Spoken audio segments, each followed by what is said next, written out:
El mundo perdido, de Arthur Conan Doyle, narrado por la voz de Jack.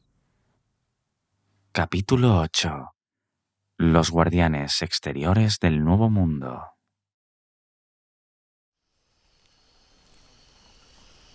Nuestros amigos de Inglaterra pueden regocijarse con nosotros, porque hemos alcanzado nuestra meta y, hasta cierto punto al menos, hemos demostrado que las declaraciones del profesor Challenger pueden ser verificadas.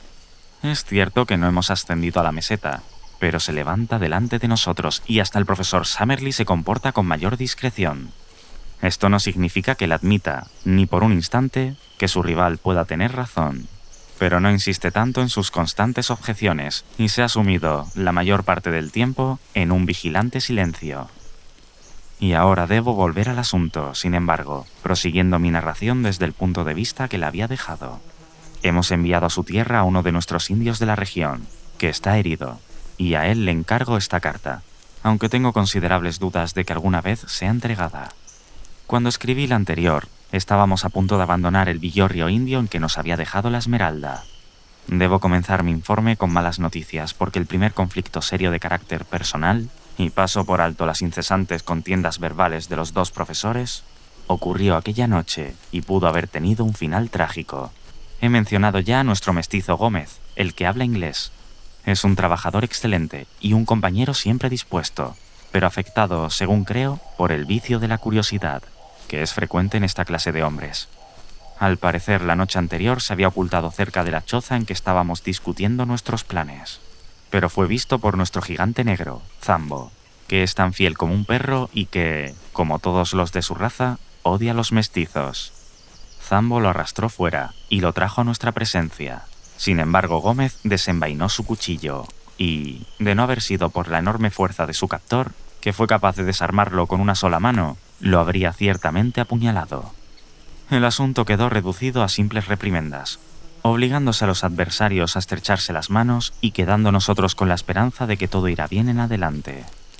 En cuanto a las riñas entre los dos hombres doctos, siguen siendo constantes y ásperas. Debe admitirse que Challenger es provocativo en alto grado, pero Summerlee tiene una lengua afilada, que agrava las cosas. La noche pasada, Challenger dijo que nunca le había gustado pasearse por el embankment del Támesis, mirando al río, porque siempre es triste el ver nuestro último destino. Naturalmente está convencido de que su destino final es la abadía de Westminster. Summerlee le replicó, sin embargo, con desabrida sonrisa, que según tenía entendido la cárcel de Millbank ya había sido demolida. La banalidad de Challenger es demasiado colosal para que esa ironía le conmoviese. Apenas se sonrió por entre sus barbas y repitió: ¿De veras? ¿De veras? En ese tono compasivo que se emplea con un niño. En realidad, ambos son niños, uno marchito y pendenciero, el otro formidable y altivo, aunque los dos posean cerebros que los han colocado en primera fila de su generación científica. Cerebro, carácter, alma. Solo cuando se va conociendo más de la vida, uno comprende cuán distintos son. Al día siguiente, partimos de inmediato para emprender nuestra memorable expedición. Hallamos que todo nuestro equipaje cabía fácilmente en las dos canoas y dividimos nuestro personal, 6 en cada una. Pero, en interés de la paz, tomamos la obvia precaución de colocar un profesor en cada canoa. Por mi parte, embarqué en la que iba Challenger, que estaba de un humor beatífico. Actuaba como si se hallase en un éxtasis silencioso y resplandecía de benevolencia por todos los poros. Pero como ya tenía yo experiencia de otros estados de ánimo suyos, seré el menos sorprendido si estalla de pronto la tempestad en medio de un sol brillante. Si bien es imposible sentirse a sus anchas en su compañía, tampoco se puede experimentar aburrimiento.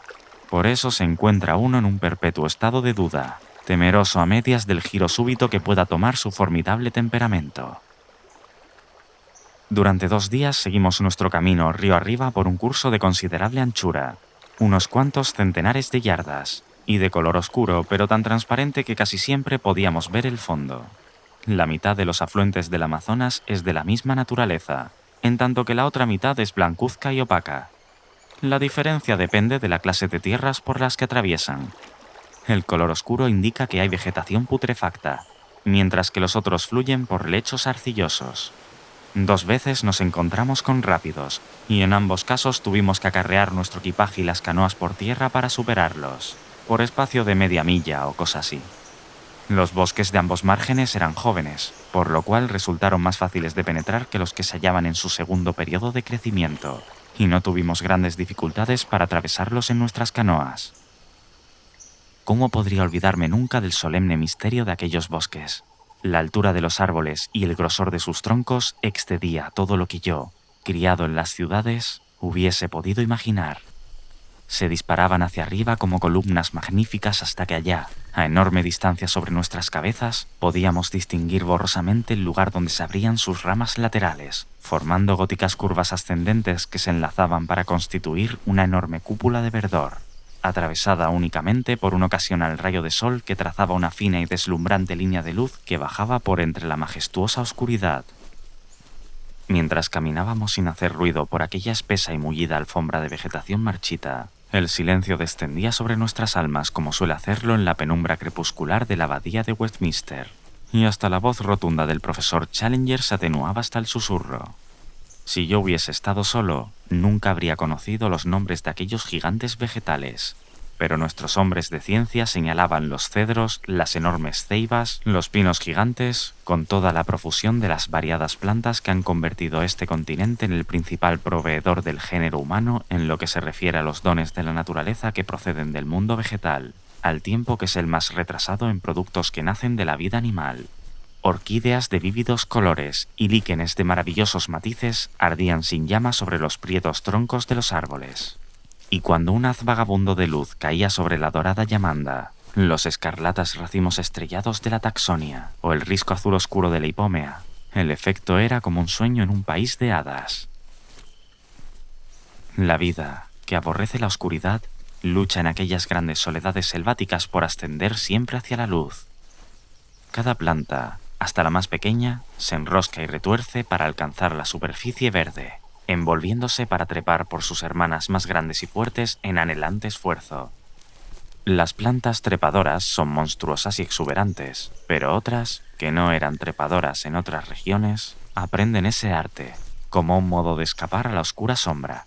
Y así pueden verse a los jazmines, la ortiga común y hasta la palmera jacitara envolviendo los tallos de los cedros, luchando para alcanzar sus copas. No se veían movimientos de vida animal en las majestuosas naves abovedadas que se iban dilatando a medida que caminábamos, pero una constante actividad, muy por encima de nuestras cabezas, nos hablaba del mundo multitudinario de las serpientes y los monos, los pájaros y los perezosos que vivían a la luz del sol y que miraban asombrados desde sus alturas nuestras figuras diminutas ensombrecidas y titubeantes, en las profundas e inconmensurables profundidades que se extendían debajo de ellos. Al amanecer y en el ocaso, los monos aulladores gritaban al unísono y las cotorras estallaban en su aguda charla. Pero durante las horas calurosas del día solo llenaba nuestros oídos el copioso zumbido de los insectos, semejante al batir de una rompiente lejana, sin que nada se moviese en tanto entre las solemnes perspectivas de los estupendos troncos, que se desvanecían en la oscuridad que los envolvía. Una vez echó a correr torpemente entre las sombras un animal de patas torcidas y andar bamboleante, probablemente un oso hormiguero. Esta fue la única señal de vida terrestre que vimos en esta gran selva amazónica. No obstante, había indicios de que la misma vida humana no andaba lejos de aquellos misteriosos y apartados lugares. Durante el tercer día percibimos una extraña y profunda palpitación en el aire, rítmica y solemne, que iba y venía caprichosamente durante toda la mañana. Las dos barcas avanzaban a fuerza de remos, a pocas yardas la una de la otra, cuando oímos aquello por primera vez. Y nuestros indios se quedaron inmóviles, como si se hubiesen convertido en figuras de bronce, escuchando atentamente y con expresiones de terror en sus rostros. «¿Pero qué es eso?», pregunté. «Tambores», contestó Lord John negligentemente. «Tambores de guerra. Los he oído antes de ahora». «Sí, señor, tambores de guerra», dijo Gómez el mestizo. «Son indios bravos, no mansos. Nos vigilan milla a milla a lo largo de nuestro camino. Nos matarán si pueden». «¿De qué modo pueden vigilarnos?», pregunté contemplando aquel vacío oscuro e inmóvil. El mestizo encogió sus anchos hombros. «Los indios saben hacerlo, tienen sus propios métodos, nos vigilan, se hablan unos a otros con la voz de los tambores, nos matarán si pueden». Aquella tarde, según mi diario de bolsillo, el día era martes 18 de agosto. Resonaban por lo menos 6 o 7 tambores desde lugares distintos. Unas veces su redoble era rápido, otras lento. Otras veces entablaban evidentes diálogos, con preguntas y respuestas. Uno de ellos rompía en un veloz staccato desde muy lejos, al este, y tras una pausa le respondía desde el norte un redoble profundo. Este constante gruñido producía una indescriptible crispación nerviosa y una tensión amenazante, que parecía transformarse en las mismas sílabas de las frases que el mestizo repetía incansablemente. Os mataremos si podemos. Os mataremos si podemos. Nadie se movía en los silenciosos bosques.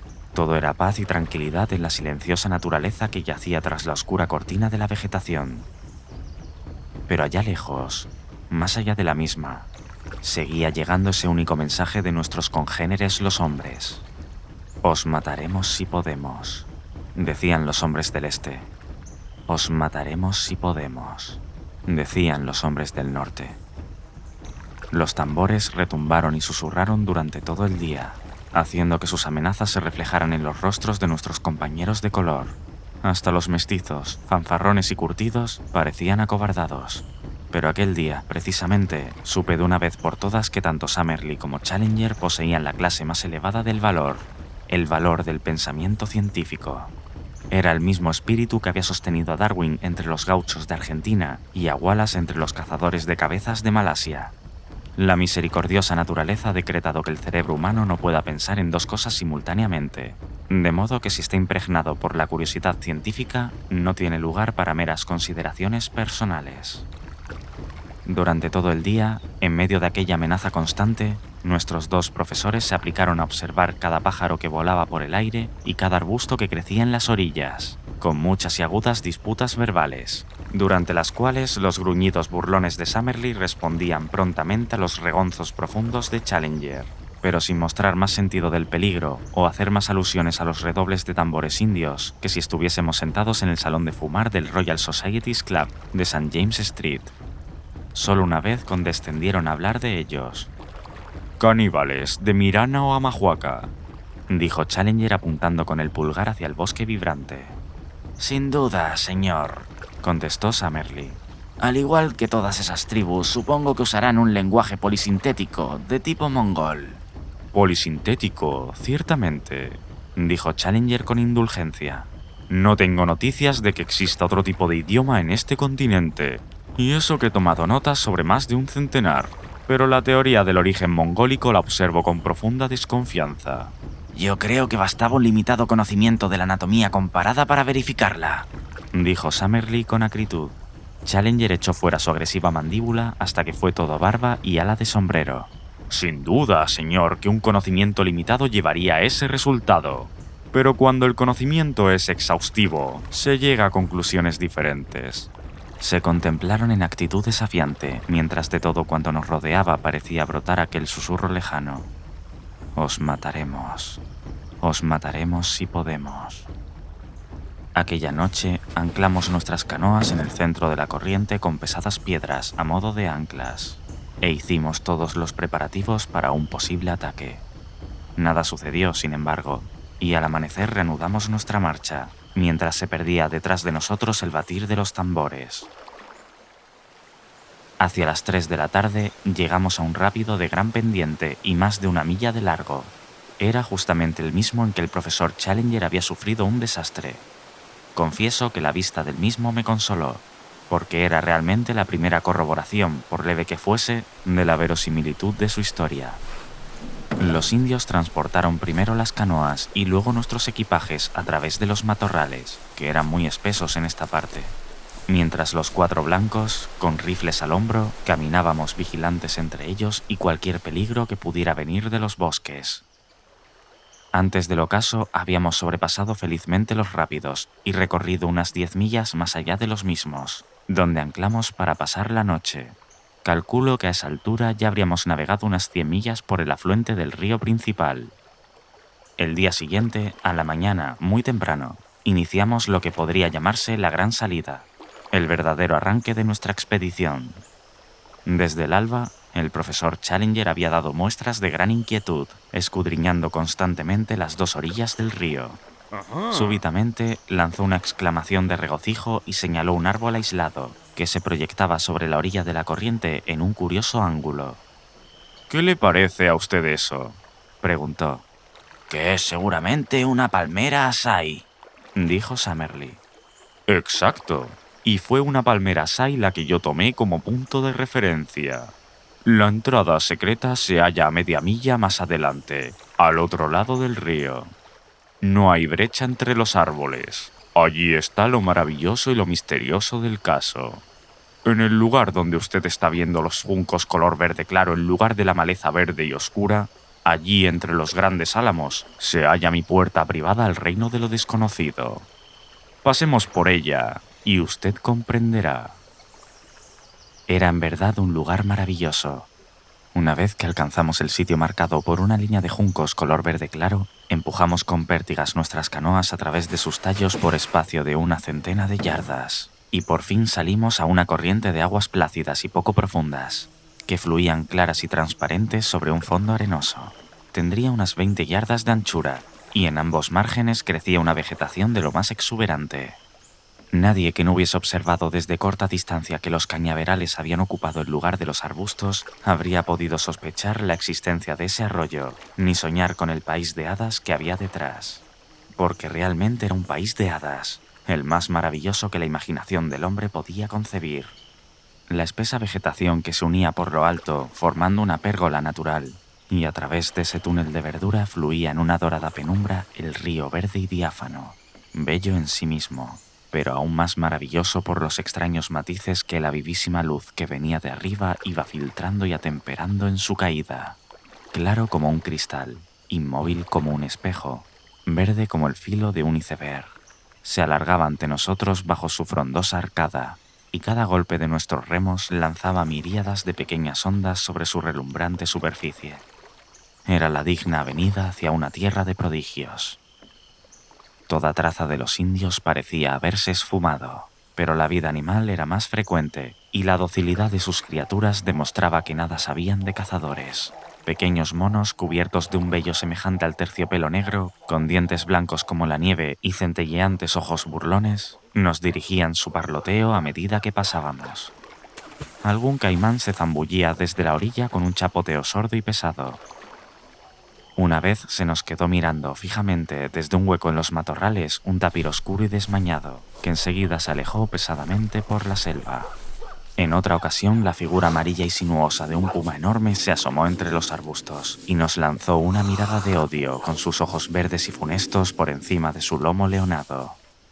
Abundaba la vida volátil, especialmente las aves zancudas como la cigüeña, la garza real y los ibis, reunidos en pequeñas bandadas, azules, escarlatas y blancos, subidos en cada leño que asomaba desde la orilla, mientras que debajo de nosotros las aguas cristalinas rebullían de vida con peces de todas las formas y colores.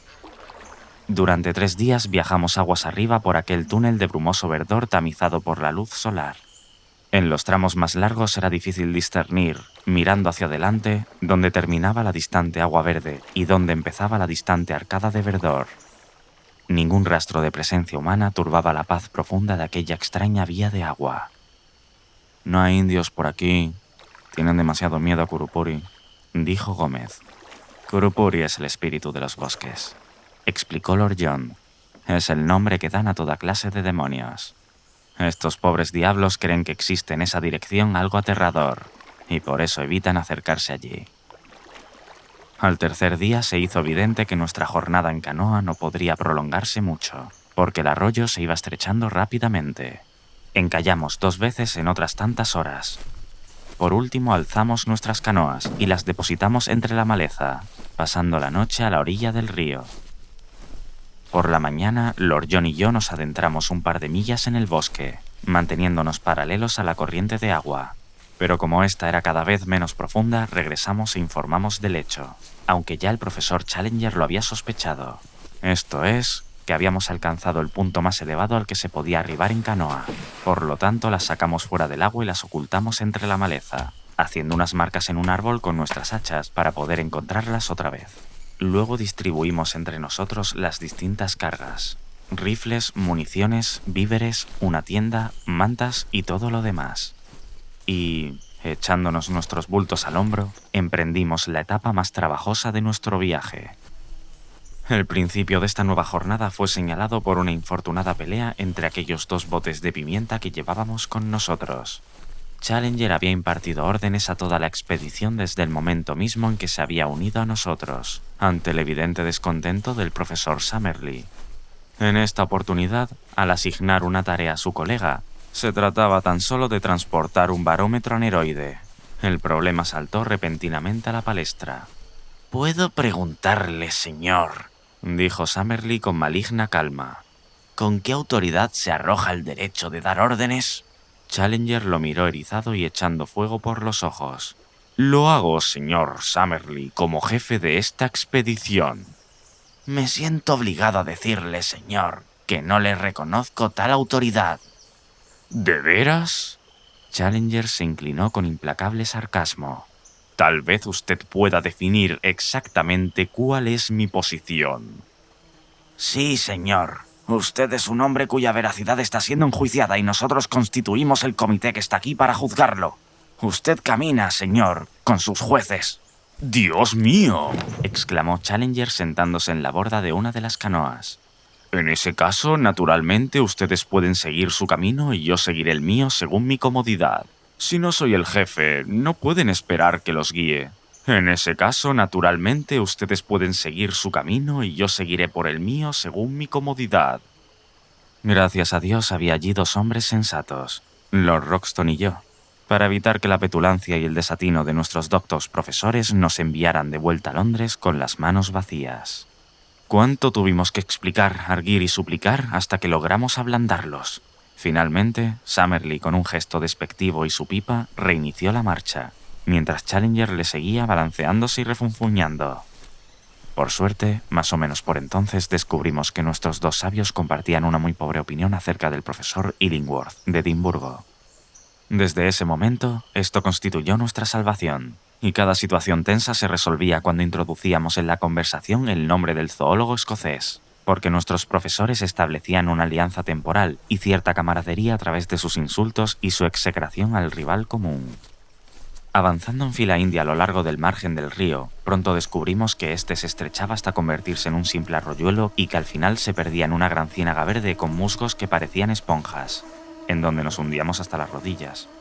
El lugar estaba infestado de horribles nubes de mosquitos y de toda clase de plagas voladoras, de modo que nos sentimos muy contentos de hallar de nuevo tierra firme y, dando un rodeo entre los árboles, pudimos flanquear la pestilente ciénaga, que se oía vibrar desde lejos como un órgano. Tan estrepitosa era en ella la vida de los insectos. Al segundo día después de abandonar nuestras canoas, nos encontramos con que el carácter de la región había cambiado por completo. El camino ascendía constantemente y, a medida que subíamos, los bosques se volvían más ralos y perdían su exuberancia tropical. Los inmensos árboles de la llanura aluvional amazónica cedían su lugar a las palmeras fénix y a los cocoteros, que crecían en bosquecillos dispersos, entre los cuales se extendía una espesa maleza. En las hondonadas más húmedas, las palmeras mauricia abrían sus gráciles fondas colgantes. Viajábamos guiados exclusivamente por la brújula, y una o dos veces surgieron diferencias de opinión entre Challenger y los dos indios, cuando, para citar las palabras indignadas del profesor, todo el mundo se había puesto de acuerdo para confiar en los engañosos instintos de unos salvajes subdesarrollados en vez de seguir al más elevado producto de la cultura europea. Quedamos justificados en esa actitud cuando, al tercer día, Challenger admitió que reconocía varias señales de su viaje anterior, y cuando en un sitio tropezamos con 4 piedras ennegrecidas por el fuego que testimoniaban que allí se había levantado un campamento. El camino seguía ascendiendo y cruzamos una cuesta sembrada de rocas que nos llevó 2 días a atravesar. La vegetación se había cambiado otra vez, y ya solo persistía la palmera tagua, con gran profusión de maravillosas orquídeas, entre las cuales aprendí a reconocer la rara Nutonia vexillaria y los gloriosos capullos color rosa y escarlata de la Cattleya y de la Odontoglossum. De vez en cuando bajaban gorgoteando por las gargantas poco profundas de las colinas unos arroyuelos de lecho de guijarros y orillas festonadas de lechos que nos proporcionaban excelentes lugares para acampar todas las noches en los márgenes de alguna alberca tachonada de rocas, donde enjambres de pequeños peces de lomo azul, del tamaño y forma semejantes a los de la trucha inglesa, nos proporcionaban una cena deliciosa. Al 9.º día de haber abandonado las canoas, cuando según mis cálculos llevábamos recorridas unas 120 millas, empezamos a emerger de entre los árboles, que se habían ido haciendo cada vez más pequeños hasta convertirse en meros arbustos. Su lugar había sido ocupado por una inmensa multitud de bambúes, que crecían tan tupidos que solo pudimos atravesarlos abriendo un sendero con los machetes y las hoces de los indios. Atravesar este obstáculo nos exigió todo un día, caminando desde las 7 de la mañana hasta las 8 de la noche, con solo 2 descansos de 1 hora cada uno. No es posible imaginar nada tan monótono y agotador, porque hasta en los lugares más despejados no podía haber más allá de 10 o 12 yardas. En tanto, lo más usual era que mi visión estuviese limitada por la parte posterior de la chaqueta de algodón de Lord John, que marchaba delante de mí, y al muro amarillo que nos flanqueaba por ambos lados, a un solo pie de distancia. Desde lo alto nos llegaba un rayo de sol delgado como la hoja de un cuchillo, y a 15 pies por encima de nuestras cabezas se veían los extremos de las cañas de bambú, balanceándose contra el profundo cielo azul. No sé qué clase de animales habitan en semejante espesura, pero en varias ocasiones oímos los chapuzones de animales corpulentos y pesados, muy cerca de nosotros. Lord John pensaba, guiándose por el ruido que hacían, que debía tratarse de alguna clase de ganado salvaje. En el momento en que caía la noche, emergimos de aquella zona de bambúes y en el acto montamos nuestro campamento, exhaustos después de aquel día interminable. A la mañana siguiente, muy temprano, estábamos de nuevo en pie, advirtiendo que el carácter de la comarca había cambiado otra vez. Detrás de nosotros estaba la pared de bambú, tan limpia como si señalase el curso de un río. Al frente se desplegaba una llanura abierta que ascendía en suave pendiente. Estaba sembrada de bosquecillos de helechos que brotaban dispersos. Todo este terreno se curvaba delante de nosotros hasta que terminaba en una colina alargada y en forma de lomo de ballena. La alcanzamos hacia el mediodía, solo para descubrir que debajo había un valle no muy profundo, que ascendía de nuevo con suave inclinación hasta llegar a una línea de horizonte baja y redondeada. Allí, mientras cruzábamos la primera de estas colinas, ocurrió un incidente que podía carecer de importancia, pero que quizá la tenía. El profesor Challenger, que marchaba a la vanguardia de los expedicionarios junto con los 2 indios de la región, se detuvo súbitamente y apuntó muy excitado hacia la derecha. Entonces vimos, a una distancia de 1 milla más o menos, algo que parecía ser un enorme pájaro gris que con lentos aleteos se alzaba del suelo deslizándose suavemente, volando muy bajo y en línea recta hasta desaparecer entre los helechos. ¿Lo ha visto usted?, gritó Challenger alborozado. «Summerlee, ¿lo ha visto usted?». Su colega estaba mirando fijamente hacia el lugar en el que aquel ser había desaparecido. «¿Y qué pretende usted que es?», preguntó. «Según mi mejor opinión, es un pterodáctilo». Summerlee estalló en una risa burlona y dijo: «Un disparate. Era una grulla, si es que he visto alguna». Challenger estaba demasiado furioso para hablar. Simplemente se echó su carga a la espalda y se puso de nuevo en camino. Sin embargo, Lord John se puso a caminar a mi paso y su rostro estaba más serio que de costumbre. Tenía sus gemelos Zeiss en la mano. Lo enfoqué antes que traspasase los árboles. Dijo: «No quiero comprometerme a decir qué era eso, pero arriesgaría mi reputación de deportista a que nunca le puse los ojos encima a un pájaro como ese». Así quedaron las cosas. ¿Nos hallamos realmente al borde de lo desconocido? ¿Frente a los guardianes exteriores del mundo perdido de que hablaba nuestro jefe? Le describo el incidente tal como ocurrió, y así sabrá usted tanto como yo. Él no se repitió, y no vimos ninguna otra cosa que merezca destacarse. Y ahora, lectores míos, si alguna vez he tenido alguno, los he traído a ustedes aguas arriba por el ancho río, a través de una pantalla de juncos. Les he hecho bajar por el túnel de verdor, subir por la larga pendiente sembrada de palmeras. Cruzamos el matorral de bambúes y la llanura de los helechos. Al fin, nuestro lugar de destino se nos aparece a plena vista. Una vez que cruzamos la segunda serranía, vimos ante nosotros una llanura irregular, sembrada de palmeras, y, más allá, la línea de altos riscos rojizos que había visto en el dibujo. Ahí está, la veo mientras esto escribo, y no cabe dudar que es la misma. Se halla en su punto más próximo a unas 7 millas de nuestro campamento actual, y se va alejando en curva, extendiéndose hasta donde alcanza mi vista. Challenger se contonea como un pavo real de exposición, y Summerlee está silencioso pero aún escéptico. Un día más y acabarán algunas de nuestras dudas. Entretanto, como José, cuyo brazo había sido traspasado por un trozo de bambú, insiste en regresar, le encomiendo esta carta y solo espero que finalmente llegue a manos de su destinatario. Volveré a escribir cuando la ocasión sea propicia. Incluyo en este envío un tosco mapa de nuestro viaje, que puede facilitar quizá la comprensión del relato. Espero que el vídeo haya sido de tu agrado. Para más, no te olvides de suscribirte y activar la campanilla, que te avisará cada vez que suba nuevo contenido al canal. Has escuchado la voz de Jack. Muchas gracias.